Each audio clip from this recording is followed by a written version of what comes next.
I know that the last thing you want to do when you are pissed off at someone, we'll call them your opponent. I know that the last thing you want to do when you are pissed off at someone is pray for them and pray for their happiness. Pray for them to experience love, joy, and peace. And here's what I want you to know. I want you to know that when you take time to pray for your opponent, to pray for their happiness, to pray that they experience love, joy, connection in their lives, it dramatically alters who you are and how you show up. And as a love-led leader, as someone who is making change, tearing down outdated systems and structures, and building our new world, this skill is essential for you to have. And so I want you to give this a try. I want you to practice praying for the happiness of your opponent. And now, praying for the people with whom we have some sort of angst or gripe, or, our opponents. Now, that is a concept I learned in my 12-step recovery program. And it is such an important part of my program because let me tell you, as a high achieving person with really high emotional and relational intelligence, there are some people out in the world, a lot of people, who be acting a fool. And when they are acting a fool, it is really, really hard to stay engaged with them and to love them, whether they are your relatives or friends or strangers out in the world or strangers out on the internet, right?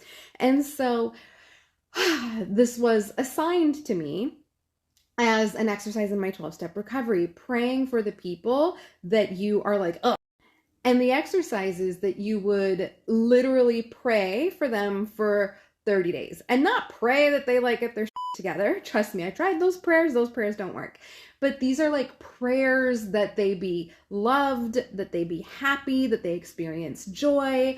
And it used to irk me every single time that was the homework assigned to me by my mentors, sponsors, coaches in my recovery program. And it actually works though.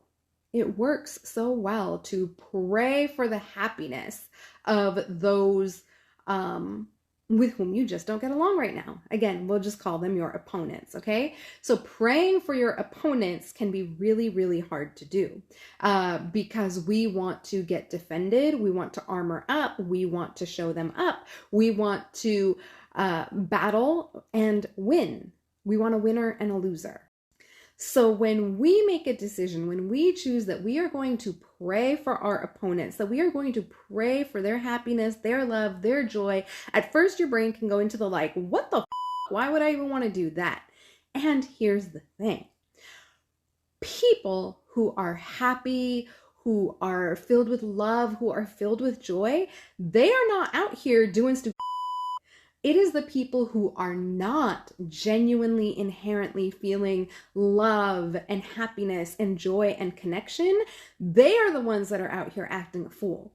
And it is the people who are feeling a genuine sense of happiness, love, joy, connection that are helping to create our new, better world, okay?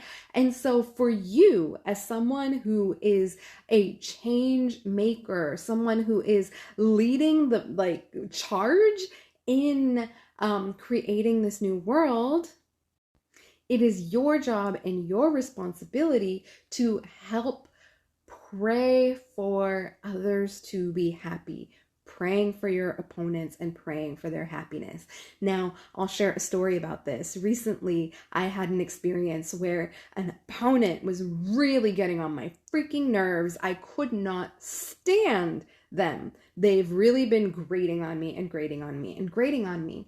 And I remembered, oh yeah, pray for the people who are annoying me right now. So pray for the happiness of my opponents. And so I started praying for the happiness of this person. And every day I was like, I just pray that they're happy, that they are healthy, that they are whole, that they feel good inside themselves, and that they may find joy and love and all of those other good things. And the most bizarre things started happening. And this happened every single time I pray for my opponents, I start to feel greater love for them. I start to feel greater just compassion for them. And that trickles out to them starting to have greater love and compassion. It starts to create more connection. Now, there are still moments that they're going to be my opponent and they're going to piss me off. And praying for their happiness is just something that can so shift like mountains within you. It can shift so many things within you so that when you show up in your relationship with that person, when you show up to how do I say it? When you show up to be in relationship with them, you can actually show up with the love, kindness, and compassion that we so desperately need in our world at this time. And so you, as a love-led leader, as a change maker, as someone who is moving and shaking and helping us to create our new world, it is a tool. Praying for your opponents, praying for their happiness is a tool that I wanted to share with you. I want you to apply it. I want you to implement this, and then let me know how it works out for you. Just like send me a DM, let me know what shifts, what changes, what evolves for you, because it is life-changing. So go ahead and do that. And just a reminder, we are currently enrolling for Visionary, which is relational intelligence for love-led leaders, change makers, rebels, revolutionaries, anyone who is doing the work of ushering in our new world and changing outdated systems and structures. So hit me up and let's talk about that.